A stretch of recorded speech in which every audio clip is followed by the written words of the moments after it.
What's going on, everyone? It's Mike back again, and Everton have lost 3-1 to Manchester United. A game that, to be honest, Everton were in most of it. They played really well, to be honest. Look, I'm saying we played really well for a team that's currently sitting 18th in the league.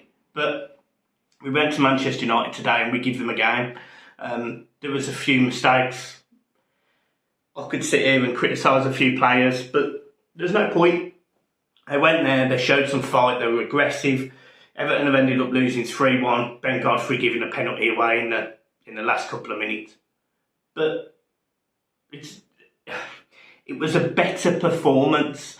There seems a little bit more creativity. I like Onana being in the middle of the park. He gives the ball away a lot, but he does win tackles and he wins fouls. He's fouled a lot and he gets the free kicks. And I do feel we are better with him in the side. Alex Iwobi, clearly, it looks like he might have fractured his ankle. He's certainly done something. It didn't look nice. He didn't look horrendous either, but he didn't look nice. Obviously wishing him all the best. So we've just got to sort of see. We go into the game next week against Southampton, and we've just got to hope that we can put a performance like that together, because if we do, we beat Southampton. If we do, we beat Southampton, and the fans were brilliant, vocal as always, cheering, shouting, singing Spirit of the Blues, and all the songs that you hear from us. But yeah, Man United they just had a little bit more nous. We did have a goal disallowed, which we'll talk about in a minute, but overall, in terms of the fighting performance, yeah, I'm all right with that. Let's talk about the game. Concede a really poor goal. 3 minutes in, ball comes across the box, and it's slid in by Anthony at the back post after 3 minutes. And at that point, I sat there and I thought, here we go. Like, this isn't going to be a positive. And actually, we stepped into the second half, and we stepped into the first half a little bit more. We played a little bit more aggressively, and Ben Godfrey was really clever on Marcus Rashford. He was trying to get really tight to him. But what he did do is, on the 2 occasions that they scored, he leaves his man. He actually leaves his man, and that costs goals. Mykolenko also leaves Anthony at the back post. Really poor defending. I don't know where he's going. And actually, at this point, Mykolenko probably wouldn't start for me.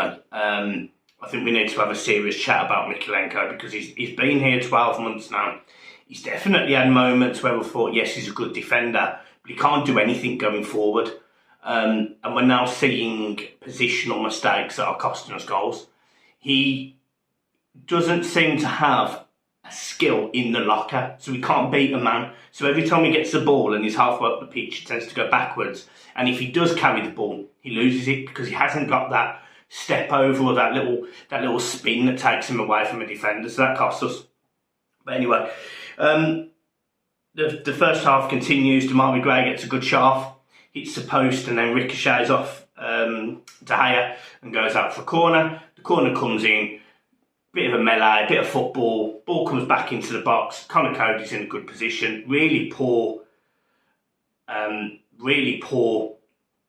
defending, because the ball fundamentally goes through De Gea's legs against the bar. He looks like he's on the piss. His legs are wobbly. He looks like Grobbelaar from his old penalty techniques. His legs are everywhere. Ball slides through, and Conor Cody just slots it home. But that all comes from good play and being aggressive. And that's what Everton tried to do at times tonight. The second half, it sort of started as the first half did. We didn't really have that composure. Alex Iwobi gets injured after about 51 minutes, and literally 2 minutes later, Manchester United score. Again, poor football, poor defending. Ball comes across the box, and Conor Cody, I don't quite understand why defenders do this, but he slides towards his own goal. If he gets a shout, Pickford could probably get down to it, or he can probably clear it without sliding. It's poor overall management of that box situation, but it goes in, it's 2-1. He's not the first defender I'm going to see, and he's not the last defender to do that type of own goal. But again, We didn't drop our heads. We went again and again and again. And we did score.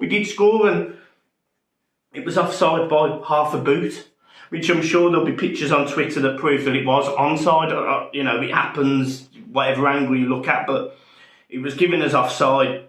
Ball comes across, beautiful football. Demarai Gray again. Everything is coming through Demarai Gray, and he's been criticised a lot of times, as was last season, about whether he's bonide or whether he's, you know, up for it. But actually, I would definitely say in the last 3 games, and even before the World Cup break, I would say he's our most dangerous player. He's got that skill and ability. He beat 3 men at one point tonight. And anyway, he plays a lovely ball. He sweeps the ball actually across the box, and Calvert-Lewin chests it in.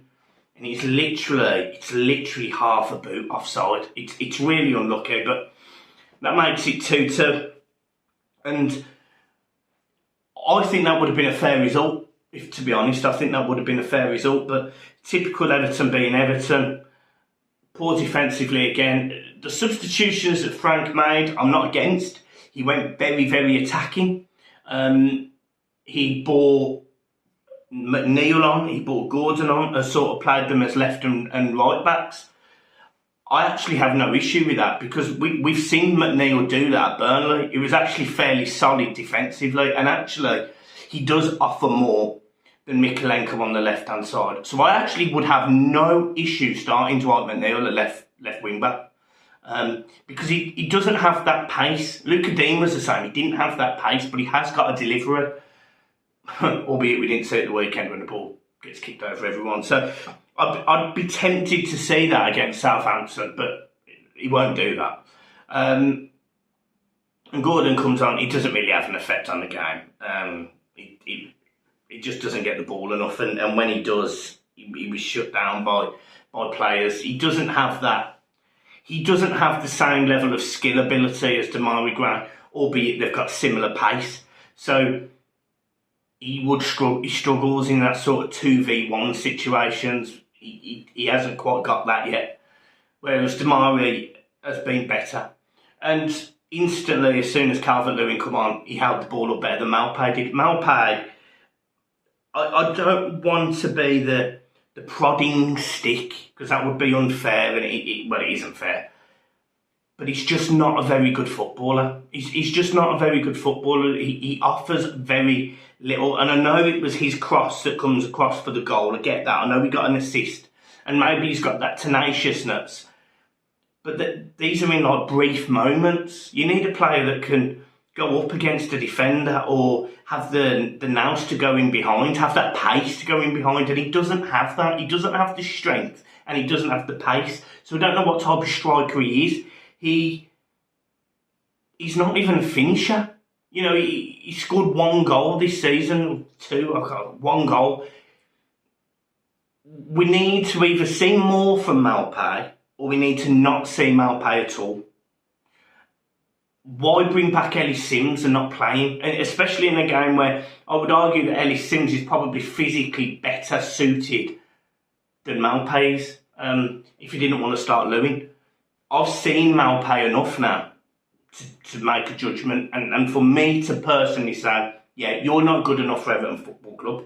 I'm not digging you out and making it personal, but you're not going to keep us in the Premier League. So let's try other options. I'd like Frank to do that. There's a lot of rumours saying that if Everton lost this game, Frank Lampard would be sacked. I don't think he will. Not after that performance. I think the players shown that they will play for him and that they will try for him and that they will do what they need to support him. The only thing I would say is it makes that Southampton game absolute must-win for him, because if he doesn't beat Southampton, who, again, we've done this sort of role reversal about being bottom of the league with Wolves and losing to them, etc. If he doesn't beat Southampton, I think he'll have an absolute mountain to climb to keep his job. And actually, I don't think he will keep his job. So I'm glad the players performed. I'm disappointed we're out the cup, but with where we are in the Premier League, I'm not necessarily against it. You know, them extra weeks breaks, the less games in the middle of the season. I want this team to try and be as fresh as possible for the next, 20 games left of the season, because this team has got to try and keep us in the Premier League, and that is how it is. So, guys, look, thanks for your support as always. Love you lots. One last thing I am going to mention, which I'm disappointed. We've heard nothing from the Everton board, and I appreciate they may be saying, it's a game day, so they didn't want to chip in, or the letter was released last night. There's not been a statement. There's not been a communication. If they think a message in the programme notes for Southampton is good enough, they're wrong. We want an interview. We want a full statement on the Everton website about plans going forward. We want communication. We want a structured plan. We've said this time and time again about strategic reviews. We as fans have done our strategic review, and we have said that over the last 5 years or 6 years, the investment hasn't worked. The people that have worked under this board can't all be wrong, because if you include the managers and the directors of football, you're talking double-digit members of staff that are all wrong compared to Mashiri and Bill.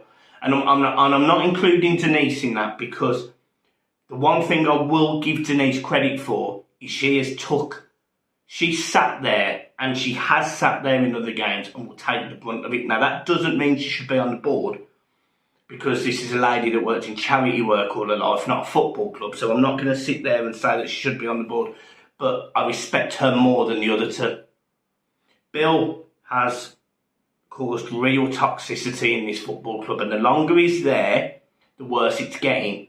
And if he was an amicable person at this point, he would step down. And I mean that. He would have stepped down today. The fact he hasn't makes me think, one, there's either not enough people that can allow that. I think there has to be a board of 3. But I'm sure Sharp's on the board. Or somebody's on the board, I can't remember. Honestly, I don't pay attention to him anymore. Ingalls, whoever. So there's people on that board that I think are fine for the numbers, so Bill could step down. But we also want to see a plan for Mashiri. If you are going to own this football club, how are you taking us back to the good times? Because I have no faith that he will. And what that also means is he looking to sell? And if he is looking to sell, let's get people's attention then.